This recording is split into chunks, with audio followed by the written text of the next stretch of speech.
नमस्कार, news for India में आप सभी का स्वागत। आपके साथ मैं अर्चना कौशल। आप देख रहे हैं हरियाणा डायरी। सोमवार को मुख्यमंत्री नायब सिंह सैनी की अध्यक्षता में हुई राज्य मंत्रिमंडल की बैठक में कई अहम फैसले लिए गए, जहां शहीद होने वाले अग्निवीरों के परिजनों को 1 करोड़ रुपए की आर्थिक मदद देने का फैसला लिया गया। साथ ही भारतीय सेनाओं में अग्निपथ योजना के तहत अग्निवीर भर्ती होने वाले हरियाणा के युवाओं के लिए नायब सरकार ने बड़ा फैसला लिया है। नौकरी के बाद वापस लौटने वाले अग्निवीरों को हरियाणा सरकार नौकरियों में अब 20% आरक्षण देगी। अभी तक अग्निवीरों को 10% आरक्षण का फैसला किया गया था, तो वहीं पर अब दूसरी तरफ सीएम नायब सिंह सैनी ने चंडीगढ़ से 2286 यानी कि 2286 लाभार्थियों के खाते में 86.93 करोड़ रुपए की राशि डीबीटी के माध्यम से ट्रांसफर की है।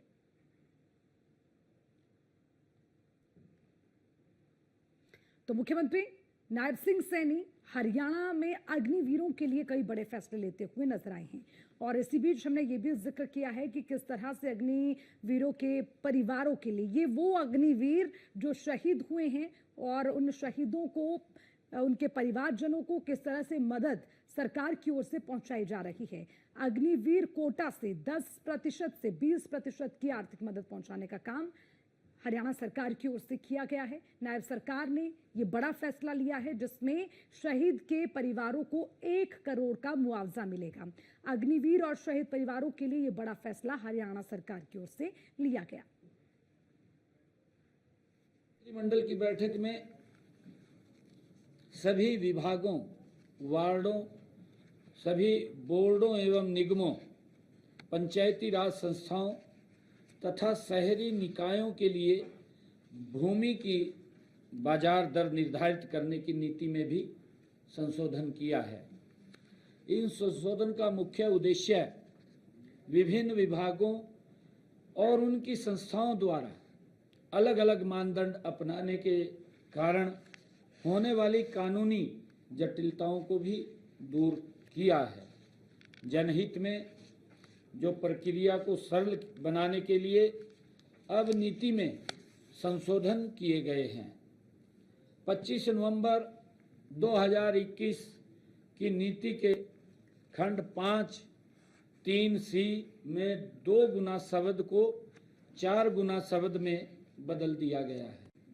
मैं बताना चाहूँगा, क्योंकि कहीं जो हमारे बोर्ड या निगम, उसमें कोई छोटा रास्ता है, सोसाइटी थी, उसका कोई छोटा रास्ता था, उसकी जो फीस थी वो पहले 2 गुनी लेती थी। ऐसा सुझाव आया कि इसको बढ़ा करके 4 गुना किया जाए, और इसको पहले उसकी कई जटिल प्रक्रियाएं थी, अब वो मुख्यमंत्री लेवल तक ही जा करके उसको क्लियर कर दिया जाएगा।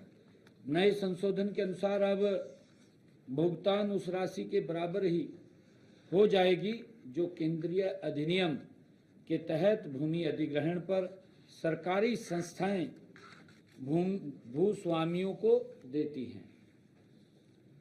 मंत्रिमंडल ने यह भी निर्णय किया है कि अब अग्निवीरों को भी युद्ध में शहीद हुए सैनिकों की तर्ज पर 1 करोड़ रुपए की अनुग्रह राशि दी जाएगी। कैबिनेट ने इसकी मंजूरी दी है, क्योंकि जो हमारे अग्निवीर थे, अगर वो शहीद हो जाते थे तो अब उनको भी उनके बराबर 1 करोड़ रुपए की राशि दी जाएगी। 2022 में केंद्र सरकार ने 3 सेवाओं, सेना के नौसेना और वायुसेना और हमारी ये थल सेना में अग्निवीरों की भर्ती के लिए अग्निपथ योजना शुरू की थी। अग्निवीरों का पहला बैच अगस्त 2023 में सशस्त्र बलों में शामिल हुआ था। 2022-23 और 23-24 में हरियाणा के सभी जिलों में कुल 5120 अग्निवीर भर्ती हुए थे। 2024-25 के दौरान लगभग 2000 अग्निवीरों की हरियाणा से वो भर्ती हुई थी, और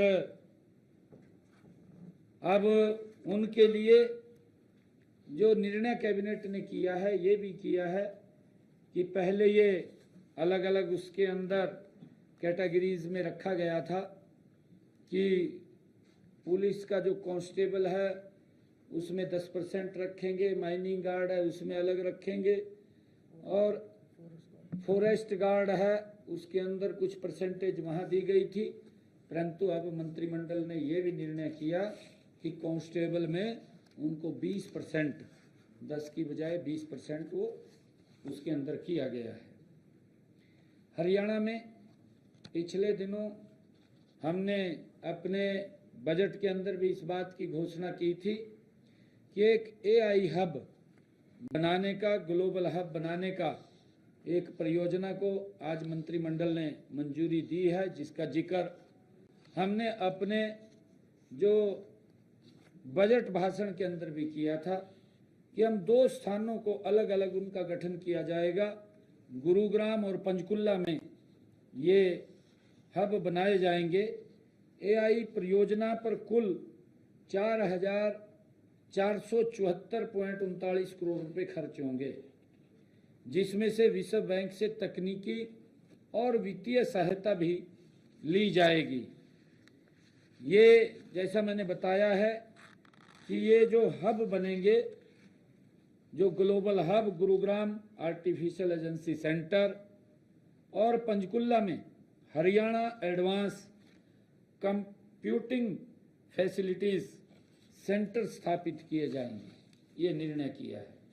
AI परियोजना का उद्देश्य पेशेवर युवाओं को तैयार करना जो मशीन लर्निंग और डेटा साइंस में निपुणता हासिल करेंगे, और लगभग इन दोनों से, चाहे गुरुग्राम में और पंचकुला में, 50-50 हजार युवाओं को ये रोजगार भी मिलेगा। इसके अंदर उनको तैयार किया जाएगा। मंत्रिमंडल की बैठक में सभी विभागों, वार्डों, सभी बोर्डों एवं निगमों, पंचायती राज संस्थाओं तथा शहरी निकायों के लिए भूमि की बाजार दर निर्धारित करने की नीति में भी संशोधन किया है। इन संशोधन का मुख्य उद्देश्य विभिन्न विभागों और उनकी संस्थाओं द्वारा